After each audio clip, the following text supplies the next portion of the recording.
إن الحمد لله نحمده ونستعينه ونستغفره ونعوذ بالله من شرور أنفسنا من سيئات أعمالنا من يهده الله فلا مضل له ومن يضلل فلا هادي له أشهد أن لا إله إلا الله وحده لا شريك له وأشهد أن محمدا عبده ورسوله اللهم صل وسلم على محمد وأزواجه وذريته كما صليت على إبراهيم وبارك على محمد وأزواجه وذريته كما باركت على إبراهيم إنك حميد مجيد ربنا زدنا علما وارزقنا فهما وتقبل منا إنك أنت السميع العليم والحمد لله رب العالمين. Syukur kehadirat Allah Subhanahu Wa Taala kerana pada malam ini dapat sama-sama kita berkumpul di masjid kita dan telah kita solat maghrib secara berjemaah.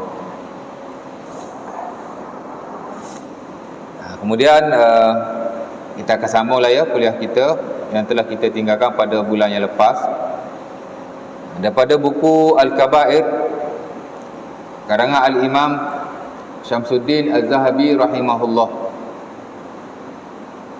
yang mana beliau memuatkan dalam buku ini sebanyak tak kurang daripada 70 perkara yang dilarang dalam agama, dan beliau menamakan buku itu sebagai Al-Kabair, yakni dosa-dosa yang besar, ya? Big sins, ya? Dosa-dosa yang besar. Dan kita dah baca satu persatu sejak awal saya berkuliah di sini sampailah kepada dosa yang ke-13 hari itu, ya? Last month, di mana saya dah masuk sikit dan insya-Allah taala malam ni saya akan cuba habiskan, ya. Di mana dosa besar yang ke-13 ialah dosa yang melibatkan pemimpin, ya. Pemimpin yang khianat, yang zalim dan bertindak sewenang-wenangnya terhadap rakyatnya, ya. Dan saya dah baca ayat Quran di mana kata Allah Subhanahu Wa Taala dalam surah Asy-Syura ayat 42, Innamas sabilu 'alal ladzina yadhlimuna an-nasa wa yabghuna fil ardi bighairil haqq ulaika lahum 'adzabun alim. Maksudnya sesungguhnya kesalahan yang ada pada orang-orang yang berbuat zalim kepada manusia dan melampaui batas di muka bumi Allah tanpa hak, mereka akan mendapat seksa yang pedih pada hari kiamat nanti, ya. Walaupun ayat ini adalah ayat yang am yang merujuk kepada semua bentuk kezaliman di atas muka bumi, terutama kezaliman-kezaliman yang dikaitkan dengan manusia sesama mereka, ya. Kerana zalim ni ada banyak jenis. Ada zalim kepada Allah Subhanahu Wa Taala, ha? Ada zalim manusia sesama manusia, ya, dan ada zalim manusia kepada dirinya sendiri.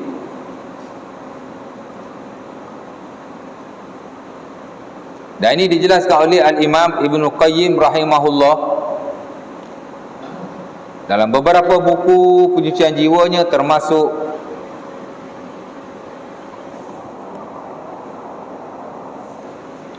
apa nama buku dia tu?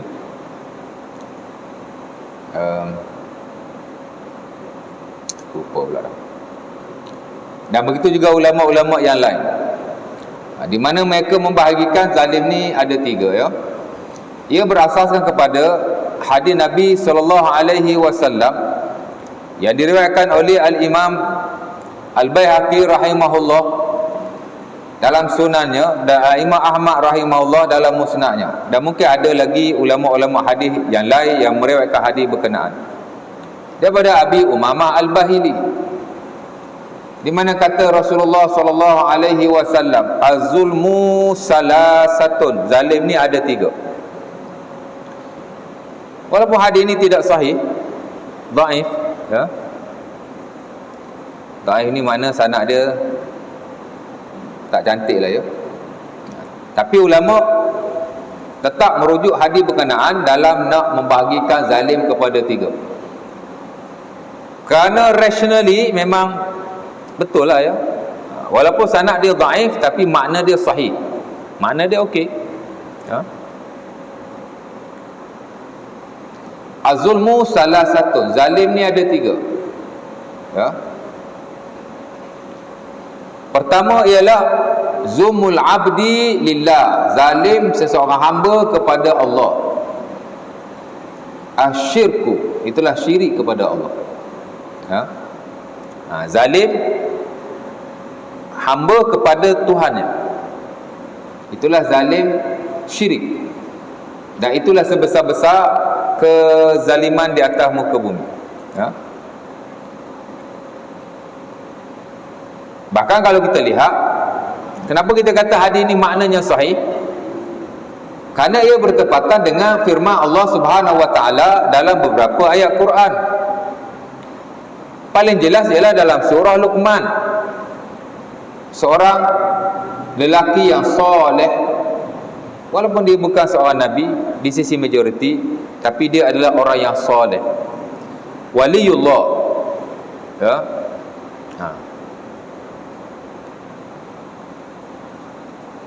Ada orang dakwa orang tu wali, orang ni wali, orang tu wali, orang ni wali. Ini wali dalam Quran, tidak syak lagi, kan?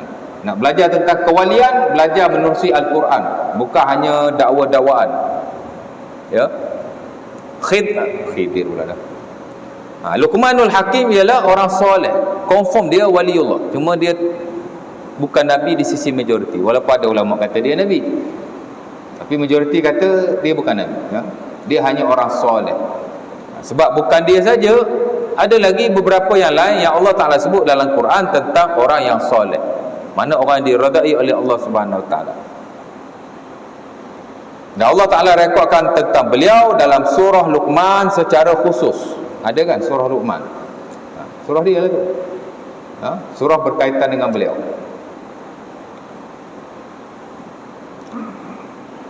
Dan dia surah yang pendek, tak adalah panjang mana, ya.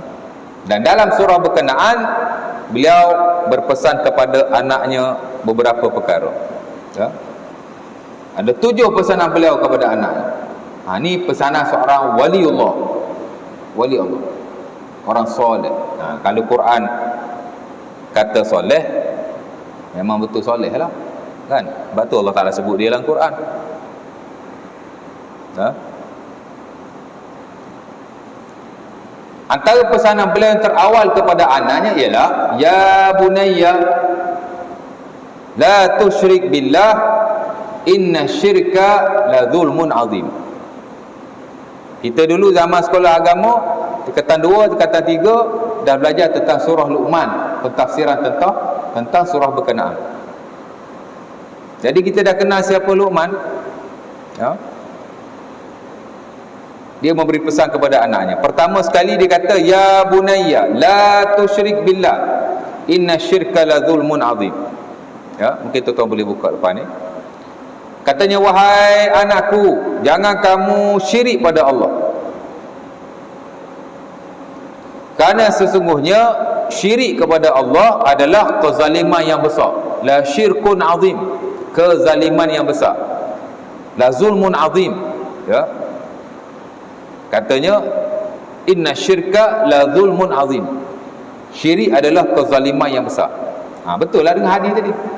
Itu yang kita kata makna dia sahih, ya. Syirik yang paling besar sekali, zalim paling besar sekali ialah syirik kepada Allah Subhanahu Wa Ta'ala, ya.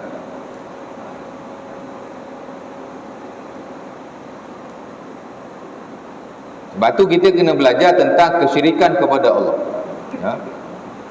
Dalam tauhid, dalam ilmu akidah, mesti kita belajar tentang asyirku billah, syirik kepada Allah.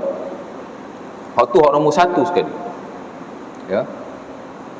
Sebab syirik kepada Allah ni bukan hanya sembah selain Allah, Yang rata-rata kita duk faham syirik ni sembah selain Allah. Syirik ni sembah selain Allah. Sebenarnya syirik boleh berlaku dalam bentuk-bentuk yang lain. Atau dalam buku-buku akidah, bila kita bincang tentang syirik, ada sekurang-kurangnya 9 bentuk kesyirikan yang dilarang oleh Allah Subhanahu Wa Taala dalam Quran dan juga dilarang oleh Nabi sallallahu alaihi wasallam dalam hadis-hadisnya yang sahih. Ya, 9. Ya. Bila kita belajar dalam bab usulus syirki, ya, induk kesyirikan, tis'atun, ada 9. Ya. Bukan sembah selain Allah saja, kan? Bergantung kepada selain Allah, syirik. Ya. Yakin kepada selain Allah, syirik. Meminta kepada selain Allah, syirik. Minta benda yang tak patut minta lah. Minta sesama manusia dalam benda yang kita boleh minta, tak apa. Tapi kalau minta benda yang manusia tak boleh bagi, yang hanya layak bagi Allah, syirik. Kan? Minta doktor rawat kita, ubati kita, tak syirik. Itu dalam konteks tolong menolong sesama manusia. Okey, wa ta'awanu 'alal birri wat taqwa wa la ta'awanu 'alal ismi wal 'udwan. Dan surah Al-Maidah ayat kedua, Allah Taala memang suruh kita bantu-membantu dan tolong menolong sesama manusia. Minta tolong manusia, okey, kan? Tapi dalam konteks kemanusiaan, keduniaan, dalam hal yang boleh tolong dan dibantu sesama mereka, okey. Tapi lain pada itu, yang tidak boleh diminta hanya kepada Allah, syirik. Minta kepada makhluk gaib, syirik. Ini disebut oleh Al-Imam Al-Qurtubi rahimahullah dalam tafsirnya. Katanya, la jarama annal istighasata bil jinni syirkun. Bila dia mentafsirkan surah Al-Jin ayat ke-9, tak silap saya. Wa innahu larijalun minal insi ya'udzuuna birijalin minal jinni fazaduhum rahaqa. Di tafsir ayat tu Allah Ta'ala kata ada lelaki yang minta tolong dengan jin, akhirnya jin akan menyesatkan mereka. Tidak boleh sama sekali. Ya? Minta tolong dengan jin adalah syirik. Syirik tu, kan?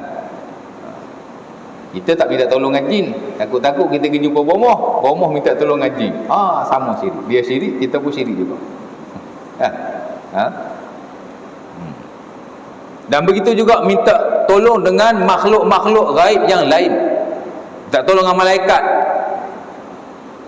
Kalau tak syirik sekalipun, dia boleh bawa kepada kesyirikan. Pasal malaikat dia tak buat kerja kita. Dia hanya buat kerja Allah Subhanahu Wa Taala. Dan tidak ada mana-mana perintah dalam Quran ataupun dalam hadis Nabi, hatta dalam praktikal Rasulullah, baginda memohon kepada makhluk-makhluk yang gaib.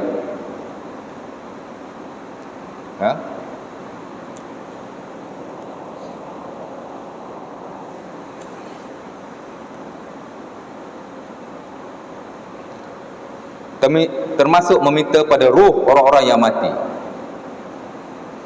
Kalau tak syirik sekalipun, ia adalah pintu dan jalan kepada kesyirikan. Kan? Pergi kubur, minta dengan dia. Saya ni binaga, tak apa nak maju sekarang ni. Ya? Tolonglah. Ya? Kat Malaysia mungkin tak berlaku lagi. Kat Indonesia dah berlaku. Pergi kubur, gosok-gosok batu nisan, cium-cium batu nisan, seorang-seorang pergi duk minta, kan? Saya minta dengan Allah. Minta dengan dia, tapi tak minta dengan dia. Saya minta dengan dia lah, tapi kok dia minta dengan Allah.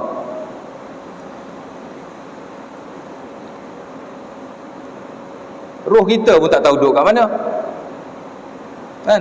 Roh kita duduk dalam kubur. Ulama tak sepakat selepas kita mati di mana roh kita berada.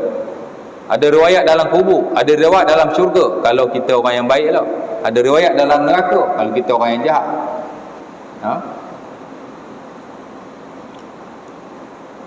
Dan ulama tak sepakat adakah mereka mendengar kita ataupun tidak. Mungkin khilaf, ada setengah kata dia dengar, ada setengah kata dia tak dengar. Tapi bukan kerja dia nak mendoakan kita. Kalau dia duduk dalam rahmat Allah, dia sibuk dengan rahmatnya. Kalau dia duduk dalam azab Allah, dia sibuk dengan azabnya. Tak ada nak cara orang atas dunia ni minta hanya kepada Allah, jangan nak menyusah-nyusahkan diri. Nabi SAW bila ada keperluan bermunajat kepada Tuhan, hatta keseluruhan waktu kita adalah waktu munajat. Dalam semayang boleh doa, lepas semayang boleh doa, anytime anywhere boleh doa. Allah Ta'ala itu maha dekat dan tak perlu kepada wasilah-wasilah seumpama itu. Lagi pula hal-hal yang bersabit dengan ghaib amat terbatas sekali dan terhad kepada nas-nas dalam syarak. Tak boleh kita nak memandai-mandai.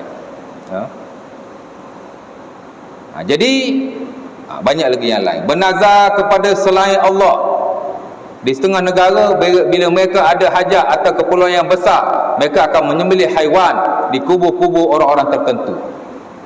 Dia kata saya sembelih untuk Allah. Tapi pasal apa cari kubur? Kalau tak syirik sekalipun, dia adalah wasilah ataupun jalan kepada kesyirikan.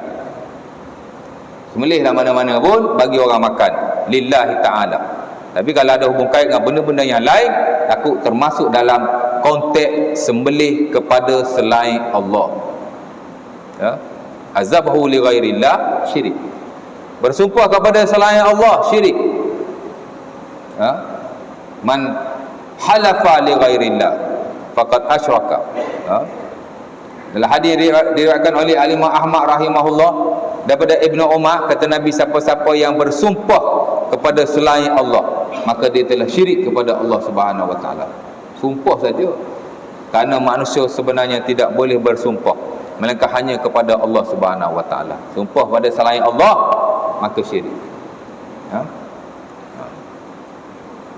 Orang Arab dia suka bersumpah. Cakap sikit wallah, cakap sikit wallah, kan? Tahulah kan? Kau tak pernah menyembah orang Arab. Cuba menyembah orang Arab sikit. Wallahi wallahi. Kadang-kadang bohong je. Tapi kalau dia kata wallahi wan nabi, itu betul, confirm betul. Budaya dia setengah-setengah lah kot. Yang saya berkawan dulu, kalau dia kata wallah wallah wallah, 50-50, betul ke tak betul, betul ke tak betul. Tapi kalau dia kata wallahi wan nabi, betul lah tu. Macam orang Mak Saleh lah, kalau dia kata I swear the God, belum tentu betul. Tapi dia kata I swear the God and my mom, confirm betul. Saya bersumpah dengan nama Tuhan dan mak saya ataupun anak saya, I swear the God and my child. Betul lah tu. Dia macam tu. Sebab tu Allah Subhanahu wa taala dan Rasulullah SAW bahkan syariat ni dah letak garis panduan. Sumpah tak boleh kepada selain Allah. Kalau nak bersumpah, sumpah atas nama Allah. Kalau tidak, tak payah bersumpah. Idza halafa ahadukum falyahlih billah fa illa falyaskut. Atau kama qala, kata Rasulullah. Bila kita belajar bab sumpah lah ya. Dalam fiqh memang ada bab sumpah ya. Tapi pada ujung-ujung kita ada ibadat, kita ada muamalah harta, kita ada pernikahan, kita ada jinayat, kita ada qada. The science of judgment, ujung sekali. Situ lah duduk bab sumpah ni. Jadi jauh, kadang tak ada nak sampai. Saya belajar separuh je balik ke depan, saya belajar separuh balik ke depan. Jadi bab sumpah kita tak tahu. Tapi bagusnya orang Melayu, dia tak suka bersumpah kan. Tapi kalau belajar pun tak ada masalah. Takut-takut kita bersumpah dengan cara yang tidak betul ya. Tapi orang Melayu suka nazar. Nazar juga dibincangkan dalam sumpah, dan tak boleh nazar melainkan hanya kepada Allah Subhanahu wa taala. Dan tak boleh terlibat dengan hal-hal yang lain ya. Nazar boleh, tapi dia dalam konteks sumpah ya. Kita tak sumpah, tapi kita suka bernazar. Jadi nak tahu juga mana nazar yang boleh, mana nazar yang tidak boleh ya. Baik, balik pada yang tadi. Jadi kata Luqmanul Hakim, inna syirka la zulmun azim. Syirik ni adalah kezaliman yang besar. Buku Al-Imam Ibn Qayyim tadi ialah buku beliau bernama Ad-Da' wa Dawa, dan juga dalam Al-Fawaid. Tu buku Al-Imam Ibn Qayyim rahimahullah tentang kerohanian dan penyucian jiwa, tasawuf lah kita kata ya. Zalim kepada Allah, syirik ya. Jadi jangan syirik kepada Allah. Yang kedua, zulmun al-abdi, zulmul ibad ba'duhum ba'dan, ataupun zulmul ibad ba'dihim ba'dan. Zalim manusia sesama mereka. Hak ni bawah sikit. Zalim yang pertama tadi Nabi kata zulmun la yaghfiruhullah. Zalim hak jenis ni Allah Taala tak ampun. Itu hak paling teruk sekali sebab Allah Taala tak ampun. Ya.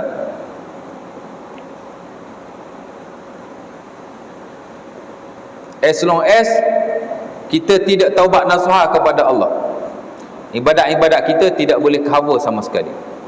Ya. Sebab itu Allah Subhanahu Wa Taala sebut dalam Quran, faqadimna ila ma amilu min amalin faqadimna ila ma amilu min amalin faja'alnahu haba'an mansura. Esok dikumpulkan manusia pada hari kiamat, dia ingat dia banyak amalannya. Bila lihat, Allah Taala kata macam debu-debu yang berterbangan, unvaluable, tidak ada nilai sama sekali. Antara sebabnya ialah kerana dia syirik kepada Allah Subhanahu Wa Taala. Syirik memang membatalkan amalan.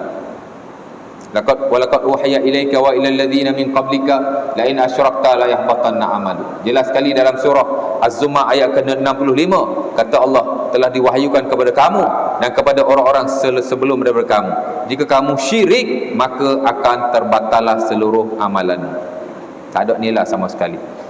Semayang banyak mana pun, puasa banyak mana pun, sedekah banyak mana pun, ya. Sebab itu dia zalim yang paling top sekali. Dan Allah Ta'ala tidak mengampunkannya. Innallaha la yaghfiru ayyushraka bihi wa yaghfiru duna dzalika liman yasha. Allah Ta'ala boleh ampunkan semua dosa yang lain, tapi Allah Ta'ala tak boleh ampunkan dosa syirik. Ya. Itu hak tak ya. Nombor dua kata Nabi, zalim manusia sesama manusia. Hadza zulmun la yatrukuhullah. Zalim jenis ni Allah Ta'ala boleh ampun, tapi Allah Ta'ala tidak akan meninggalkannya sewenang-wenangnya. Allah Ta'ala akan mengadilinya. Sebab nama Allah Al-Adil. Al-Adil, yang maha adil. Kita zalim kat orang lain, walaupun Allah Ta'ala boleh ampun, tapi Allah Ta'ala akan mengadilinya, kerana ia adalah hak sesama manusia. Sebab tu kalau kita belajar dalam kalau kita belajar dalam Riyadhus Shalihin, dalam bab yang kedua selepas babul ikhlas, Al-Imam An-Nawawi rahimahullah membawa datang babut taubah, bab taubat. Ada dua jenis taubat yang diketengahkan oleh beliau. Pertama, taubat kalau dosa itu tak ada kena-mengena kita dengan manusia, hanya kita dengan Allah. Hanya tiga saja syaratnya. Pertama, kita menyesal. Yang kedua, kita berhenti. Dan yang ketiga, kita tak buat lagi dosa yang berkenaan. Tiga saja. Ya. Orang tu dia tak semayang, dia menyesal. Ayyandam ala fi'lihi, menyesal.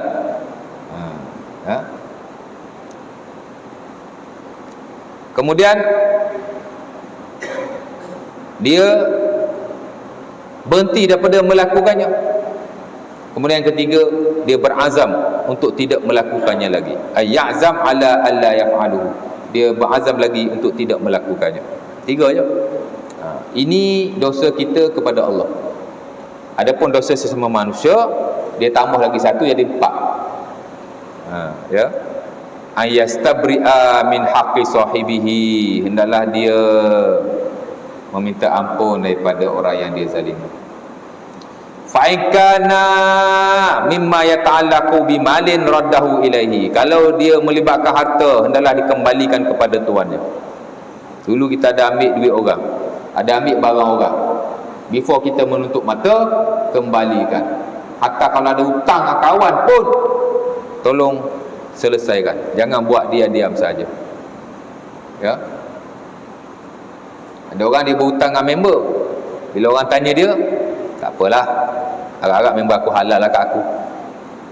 Agak-agak halal. Kalau 102 tak apalah, ni beribu. Kadang kita kesian tengok ya, bayar rajin, pergi masjid surau, tapi berhutang sana sini tak nak bayar. Penyakit tak elok tu. Jangan adalah sikap semua. Ya. Tak cakap orang lah ya, ustaz pun sama juga. Ya.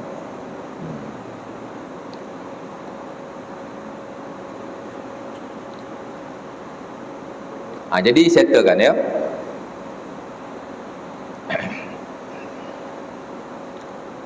Baik itu bila kita belajar dalam bab wasiat, dalam muamalah harta ada satu bab, dia panggil bab wasiat. Ya. Bukan hanya bab lah, dia satu kitab yang besar. Ya. Wasiat ni dia tidak wajib. Dia hanya sunnah. Wasiat yang wajib ialah satu saja. Hutang-hutang yang tidak ditulis. Itu je yang wajib. Atau tidak diketahui oleh sesiapa. Kita ada hutang dengan kawan kita, tak ada saksi, tak ada apa-apa tulisan, dokumen apa gitu gini, kita wajib berwasiat kepada isteri atau anak kita. Kalau aku mati, kau kena jelaskan hutang sekian-sekian kepada fulan bin si fulan. Wajib. Setahu saya, kita belajar dalam babul wasaya, the chapter of wasiat, hanya satu saja wasiat yang wajib. Itulah harta hutang kita dengan orang lain yang tidak ada dokumentasi. Adapun wasiat yang lain tidak wajib. Ya. Betapa orang kata apa? Kita kena, kerana hutang ni dia melibat hak kita dengan orang lain. Nabi SAW, kalau orang tu ada hutang, dia tak sembahyang. Dia akan tanya, hal alaihi dainun. Umpama hadis yang diriwayatkan dalam Sahih Al-Bukhari ataupun Muslim daripada Salamah bin Al-Aqwa, daripada Abi Hurairah dan ramai sahabat yang lain. Bila seorang itu mati, Nabi tanya satu soalan je. Nabi tak tanya dia semayang ada berapa banyak ya, dia puasa ada banyak mana ya. Dia ni rajin semayang ni, hari-hari 5 waktu pergi masjid. Oh, Nabi semayang, Allahu Akbar. Nabi tak tanya pun. Itu hak individu kau dengan Allah Subhanahu Wa Taala. Banyak kau semayang, banyak kau puasa, banyak kau infak. Nabi tak tanya hak tu. Pasal hak tu kalau banyak-banyak lah, kalau sikit-sikit lah. Hatta Nabi pun tak tanya dia ni dulu semayang ke tak semayang. Dia ada buat dosa yang lain tak? Tak tanya. Itu diri dia sendiri. Dia dah mati dah pun, buku dia dah ditutup. Tapi Nabi bertanya, hal alaihi dainun. Dia ni ada tinggal hutang tak? Kalau orang kata la, tak ada hutang, fa shalla wa amara ashabahu an yusallu ma'ahu. Nabi akan semayang dan Nabi akan minta sahabatnya semayang bersama-sama dengan. Tapi bila Nabi tanya hal alaihi dainun, dia ni ada hutang tak? Orang kata na'am, ya. Hal taraka min mal, dia ni dia ada tinggal harta je untuk dilunaskan hak hutangnya. Bila orang kata na'am, ya, Nabi pun akan solat bersama-sama dengan sahabat yang lain. Tapi kalau Nabi tanya, adakah dia ada tinggal hutang? Hal taraka min hal lahu min dain ataupun hal alaihi dain? Sahabat kata na'am, ya. Hal taraka min mal, dia ni ada hutang, ada harta tak yang dia pusakakan? Tak ada. Nabi akan berkata, sallu ala sahibikum. Kamulah solat ke atas sahabat kamu. Ya. Orang mati kena rejam kerana zina, Nabi masih solat ke atasnya. Ya. Tapi orang yang tinggal hutang, Nabi tak nak solat. Bayangan begitu.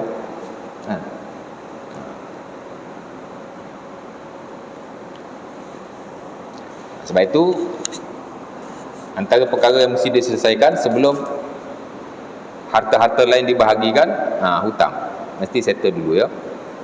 Hutang-hutang personal lah dengan member. Kalau hutang dengan bank tak apa kan, dia documented debt, ada dokumentasi.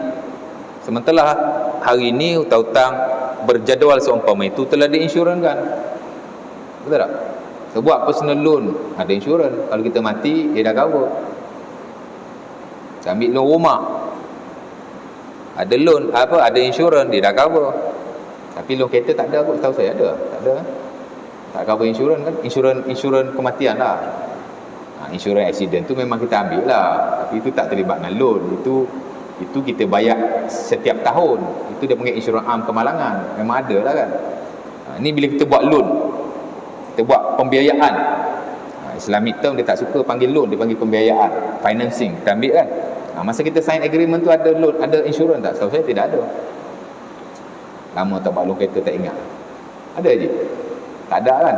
Kalau kita mati tetap kena bayar kereta tu kan. Kalau tak bayar dia tarik juga kan. Ada kes dulu viral dekat Facebook, bergaduh-gaduh. Bapak dia dah meninggal 3 bulan, kereta tak bayar. Orang nak mari tarik, dia marah.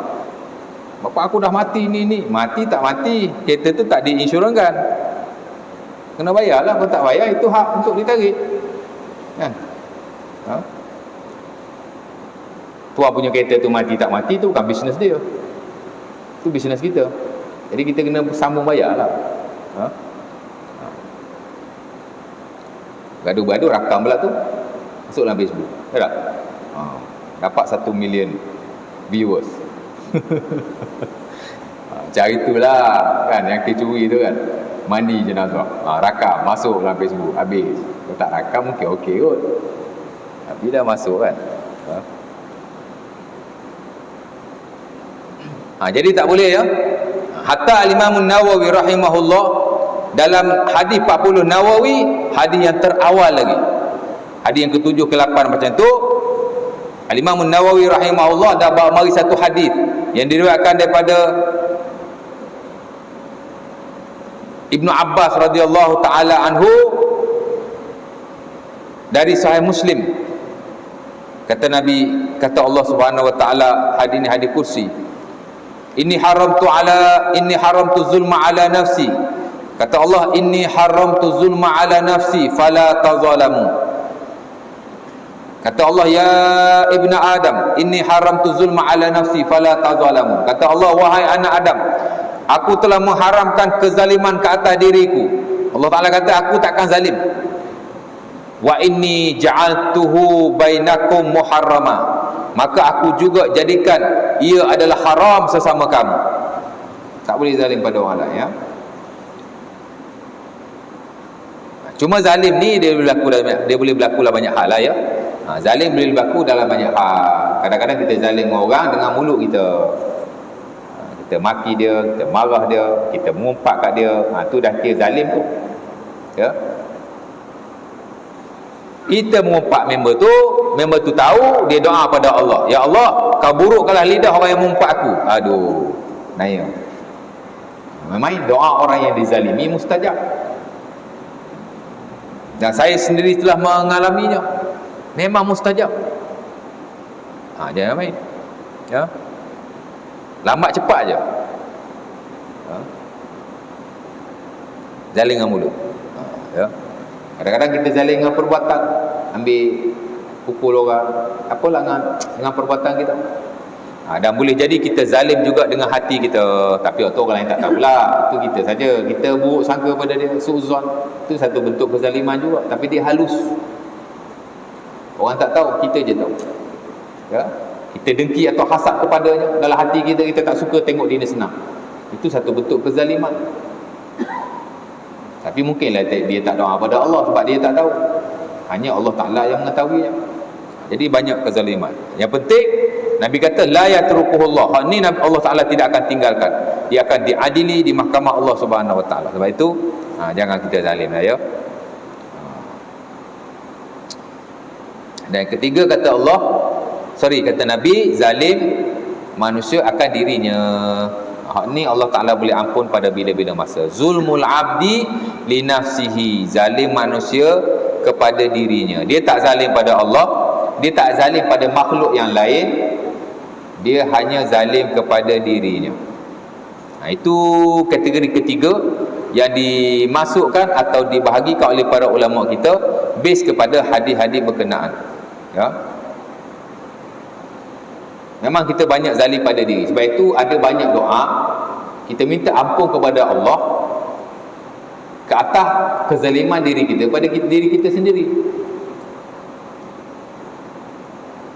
Allahumma inni zalamtu nafsi zulman katsira faghfir li maghfiratan min indika warhamni innaka antal ghafurur rahim. Itu salah satu doanya yang kita digalakkan baca setiap kali dalam semayang before salam. Ya. Orang kita suka doa masa salam tu. Salam bukan tempat doa. Cuba tunjukkan anak dalam kitab fiqh mana yang kata salam semasa doa. Doa semasa salam. Tak ada. Dalam ramai-ramai ulama ada seorang saja, dia pun tidak dikenali dan tidak ada asas pensyariatan. Sebab itu tidak ada dalam mana-mana buku fiqh. Hatta dalam Mu'tamad mazhab Syafi'i pun tidak ada. Tak ada dalam sunnah ab'ad, tak ada dalam sunnah hayat. Salam bukan mahalud doa. Siapa yang salam ketika semayang baca doa, berhenti daripada sekarang. Doa before salam. Sementara bila kita baca Assalamualaikum warahmatullahi, Allahumma inni as'aluka ridhaka wal jannah, Assalamualaikum warahmatullahi wa a'udzubika min sakhatika wan nar. Itu doa memang digalakkan baca, tapi before salam, bukan sebelum salam. Ya, nak baca sebelum salam. Itu hadis Abi Saleh yang diriwayatkan oleh Imam Tirmizi rahimahullah dengan sanad yang hasan. Jadi termasuk doa-doa yang digalakkan dibaca before salam, selepas tasyahud. Ramai orang baca, ustaz. Ramai orang baca belum tentu betul. Kadang-kadang kita ikut-ikut saja. Ya. Before salam, ya. Ada banyaklah doa yang diajar oleh Rasulullah sallallahu alaihi wasallam. Salah satu waktulah di mana Abu Bakar As-Siddiq sendiri minta daripada Rasulullah satu doa untuk dibaca before salam. Ya Rasulullah, ini dalam Sahih Muslim, ya. Dia termasuk dalam kelompok doa-doa yang digalakkan dibaca selepas tasyahud sebelum salam. Kata Abu Bakar, ya Rasulullah, wahai Rasulullah, alimni du'aan aqulu fi salati. Wahai Nabi, ajarlah aku satu doa yang boleh aku baca dalam solat. Nabi pun ajar kepadanya. Qul, kata Nabi, baca ni. Allahumma inni zalamtu nafsi zulman katsiran faghfir li maghfiratan min indika warhamni innaka antal ghafurur rahim. Wahai Tuhan, aku telah menzalimi diriku sendiri. Ya. Maka ampunkanlah aku dan rahmatilah aku dengan rahmat yang ada di sisimu. Sesungguhnya engkaulah yang maha merahmati. That is the best doa. Itu antara doa yang bagus yang kita digalakkan baca dalam sembahyang. Ya. Saya boleh kata setiap kali sembahyang. Kalau tak semua pun mostly. Pasal doa tu cantiklah, bahasa dia pun cantik, ya.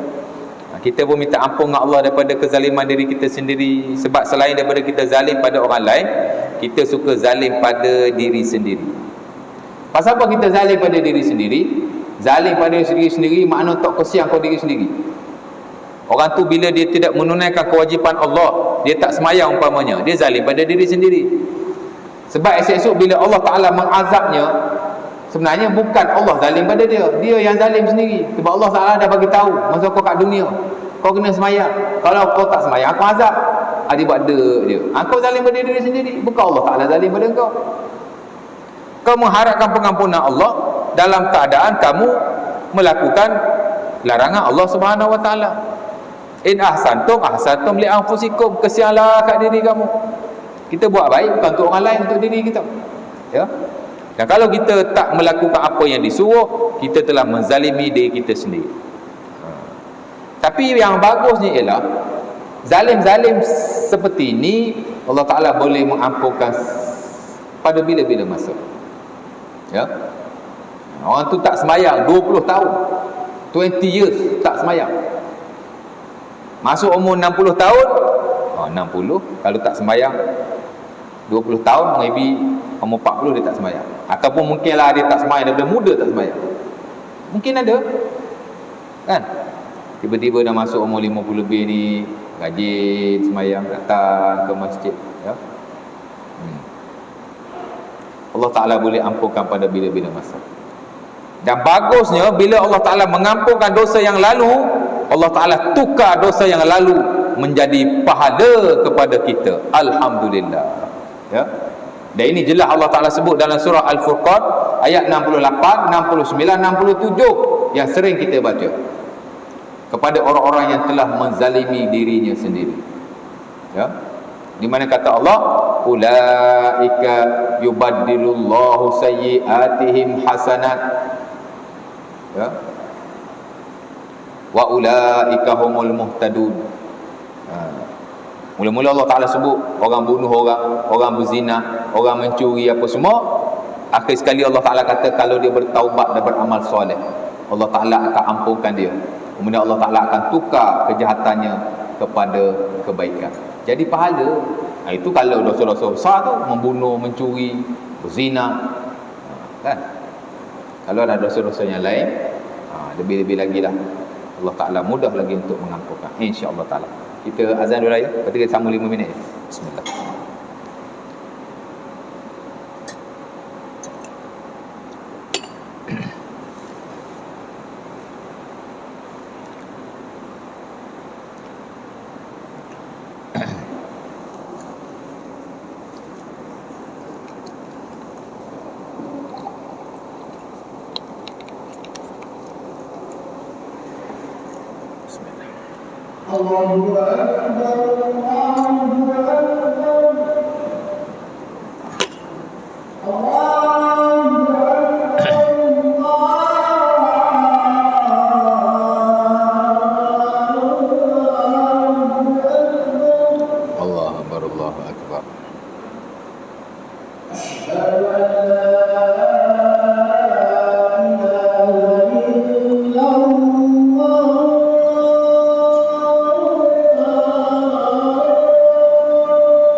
Okey, baik.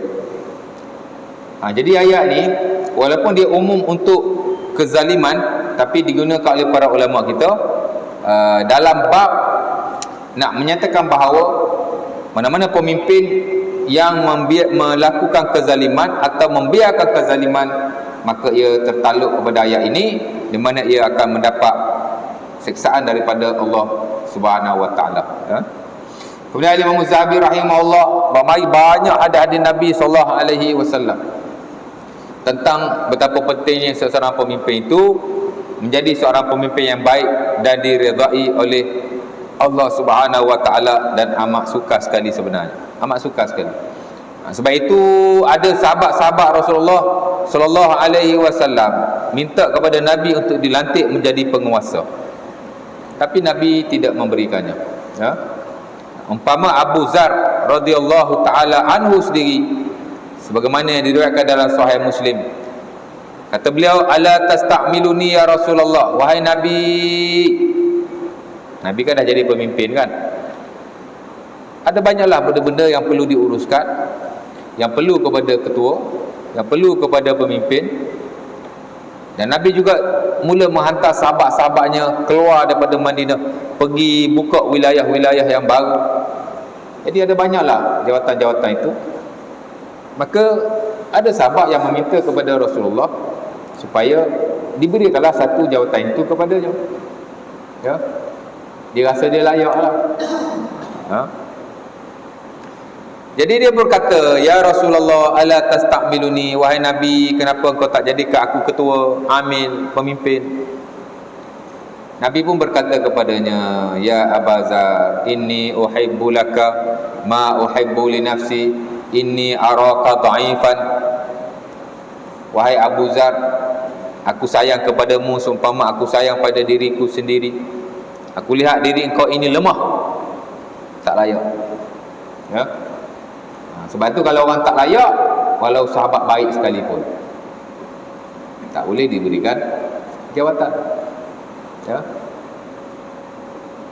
Wa innaha amanah wa innaha yaumal qiyamati khizyun wa nadamah illa man akhadha bihaqqiha wa adda alladhi alaihi bil haqq. Aku lihat engkau ni lemah, tidak layak wahai Abu Zar, sedangkan ia adalah amanah yang besar, dan pada hari kiamat nanti ia adalah suatu kerugian dan penyesalan. Yalah, ha? Kita nak tanggung dosa sendiri pun tak tahu banyak mana. Ya tak? Nak tanggung dosa anak bini pun tak tahu banyak mana. Ha? Ni nak tanggung pula dosa orang-orang yang lain. Ya. Memanglah ada juga kebaikan yang dilakukan oleh kita. Takkanlah kita buat yang tak baik saja. Tapi takut-takut yang tak baik tu tak boleh nak di-cover dengan apa yang baik. Takut begitulah. Tapi Nabi tak melantik sahabatnya Abu Zar kerana dia tidak ada kelayakan. Nabi kata, esok kamu akan menyesal pada hari kiamat. Illa man akhadha bihaqqiha. Tapi Nabi kata juga, melainkan orang-orang yang benar-benar menjalankan tanggungjawabnya. Aku takut engkau tak mampu nak menjalankan tanggungjawab ini. Ya. Kalau kita ada kelayakan, kita ada kemampuan, ya, dan kita mampu untuk melakukan atau melunaskan atau melaksanakan tanggungjawab itu, go for it. Ya. Tapi takut-takut kita tidak mampu. Ya. Jadi Nabi awal-awal telah mengingatkan kepada beliau. Dan Nabi juga memperingatkan agar kita tidak meminta-minta jawatan. Macam Abu Zar tadi pergi minta, Nabi tak suka tu. Ya. Tapi Nabi tak sebut pada beliau, Nabi sebut pada sahabat yang lain. Nama dia Abdurrahman bin Samurah. Umpama yang diriwayatkan dalam Sahih Muslim, Nabi kata, "Ya Abdurrahman bin Samurah, la tas'alil imara, fa innaha in utitaha min ghairi mas'alatin wa anta 'alaiha, fa in utitaha am mas'alatin wukilta ilaiha." Wahai Abdurrahman bin Samurah, kamu jangan meminta-minta jawatan. Minta-minta jawatan ni tak bagus juga. Saya layak ustaz. Memang layak tapi tak bagus. Bagilah orang, ya. Tapi kadang-kadang ialah ada kepentingan masing-masing, ya. Nabi kata jangan kamu meminta-minta jawatan, kerana kamu bila dapat jawatan kerana orang bagi, bukan kerana kamu minta. Kamu akan dibantu oleh Allah Subhanahu Wa Taala. Adalah jawatan kosong kat masjid ni umpama. Serahkan kepada pengurusan. Kita ada nazir. Mana nazir? Tak ada malam ni. Asyik tak ada je masa kuliah ustaz ni. Ustaz Sulaiman tak suka ke ustaz ke apa ni? Tak apa. Dia sibuk tu, busy je. Kan? Nanti dia tengoklah kalau kita layak dia akan bagi. InsyaAllah ta'ala. Tak payah lobby-lobby, tak payah. Tapi kalau dia tak bagi, tak layaklah tu. Ataupun alhamdulillah, lagi bagus. Kan? Dapat allowance tak 500. Allah, takat 500. Kan, dosa nak tanggung tu takut lagi banyak pun. Takat duit 500 kan. Kadang-kadang habuan yang kita dapat tak besar mana pun. Kan? Saya berkawan ketua kampung allowance 1,300 je. Kerja banyak, tanggungjawab besar. Kan? Tapi kok ada lain-lain punya hal tak tahulah kan. Tapi tak besar. Tapi Nabi kata Kalau kamu diberikan jawatan, kamu tak minta, Allah Ta'ala akan bantu kamu. Ya. Tapi kalau kamu dapat jawatan dengan sebab kamu meminta-minta, walaupun kamu layak. Tapi kalau kita layak, minta-minta, ni tak haram, dia makruh di sisi majoriti, tapi tak baguslah. Ya.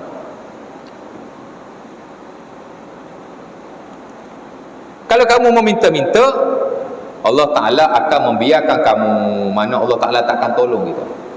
Sebab itu ulama kata makruh, ya, meminta-minta jawatan ni. Kalau kita tidak layak, haram. Dah tak layak nak minta-minta pula, kan? Nantilah saya jadi imam, nantilah saya Nazir jadi imam, nantilah saya jadi imam. Kalau dia baca bagus, makruh, ya. Tapi kalau baca pun tak bagus, ada orang lain yang baca lebih bagus daripada dia, ya, takut-takut haram, ya. Kan? Matalah yang semayang di belakang kita ni bukan orang biasa, kadang ada tok share, kan? Ada ustaz-ustaz lain yang kadang-kadang kita pun tak selesa, kan? Baca tak apa bunyi alhamdulillah, ya. Kalau kita bacaan tak apa bagus, boleh berimamkan orang yang bacaan tak bagus. Tapi kalau orang tu qari, dia bacaannya bagus, dia tak boleh berimamkan orang yang bacaannya tak bagus. Itu mulalah kita nak mufarakah ke tidak, nak mufarakah ke tidak, dah tanya diri sendiri lah, kan? Sebab itu imam dia kena baca dengan baik, ya. Dan banyak lagi lah di bawah hadis Nabi SAW. Yang saya ingat nak baca semua tadi, tapi dah lari pasal zalim, tak sempatlah saya baca. Mungkin next time kot, insyaAllah ta'ala, ya. Next time dah cuti sekolah. Kalau saya ada, saya datang. Kalau saya tak ada, saya tak datang lah, ya. Aku ganti orang lain, insyaAllah ta'ala. Jadi